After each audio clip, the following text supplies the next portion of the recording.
walking po papuntang labasan para bibili ng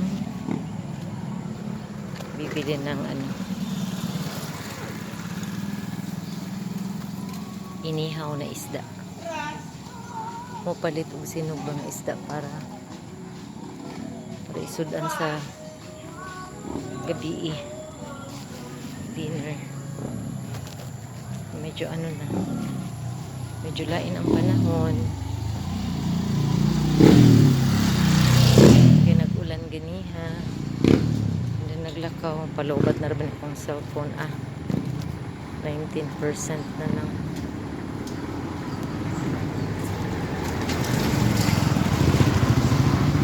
Naglakaw ra ko kay perting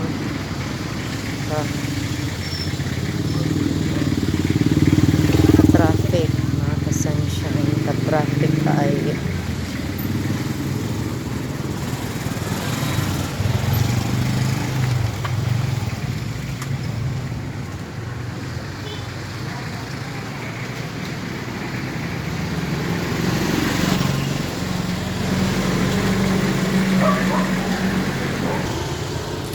Bye mga ka-sunshine, kaya maglakaw sa ako.